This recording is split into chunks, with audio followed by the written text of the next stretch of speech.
Hello, everyone. So we are here today to discuss about meaningful micro interactions. Though this term is more related to the design side of the product, today we are going to see the other side of it, wherein, as a developer, how you can put life to those interactions, how you can put life to those designs with the help of technology ecosystem you are working with. So myself, Lokesh Yadav, Manager Experience Technology, been with Sapient for close to 10 years, and majority of which I have worked as a front-end developer.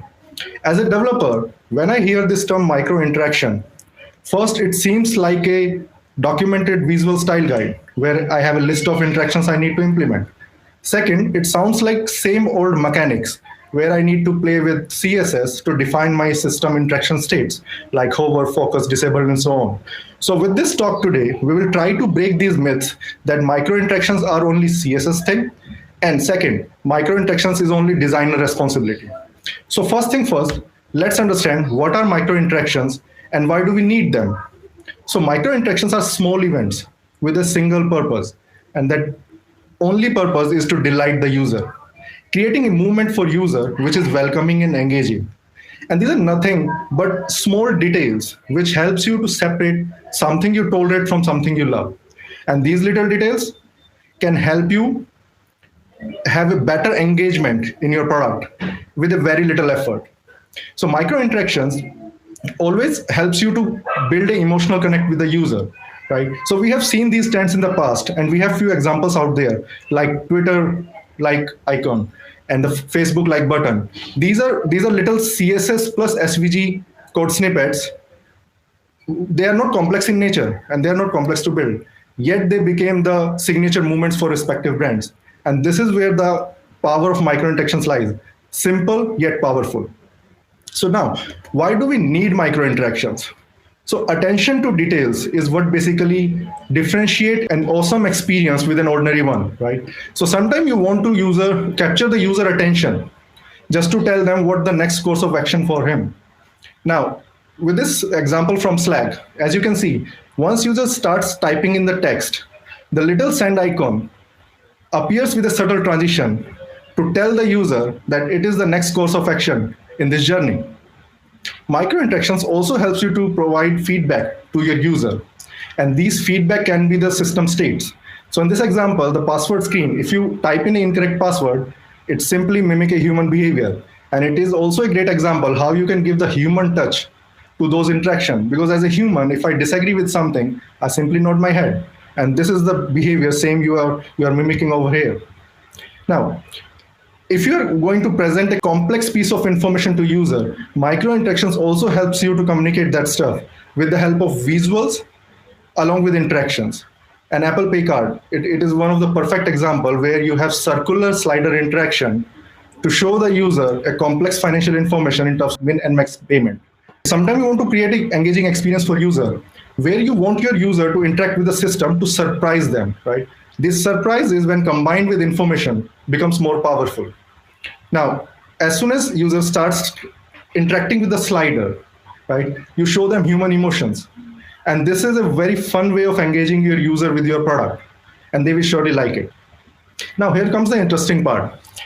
As a developer, what are the key considerations I should have in my mind before I start delving into the micro interactions? One of the key thing is developer and designer collaboration, because it is the thorough involvement which is needed to build a great user experience. And what happens in general when design teams starts transitioning the design to the development team, that is where the questions start arising. Questions like, okay, this particular UX will take a week time to develop.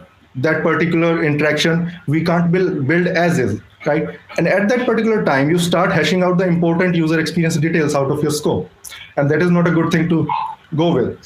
So, as a developer, try to engage as early as possible in your delivery cycle with the design team to help them understand what is possible with the technologies out there.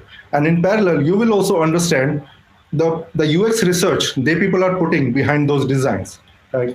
The second important thing is accessibility. And accessibility is not an optional thing for us today.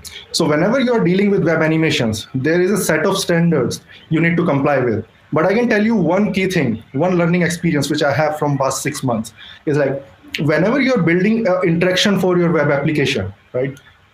just do think of a user experience you want to serve when you simply switch off these animations from browsers, because that is where most of the things happen, because you created this whole experience for the users who are able to interact with your application, but you have to also cater certain set of users who do not want anything moving on the screen. So do consider accessibility when you create micro interactions. So CSS animation and transitions, I think this we do generally in day out, right? But when you combine CSS with SVGs, it is way more powerful than you think, right?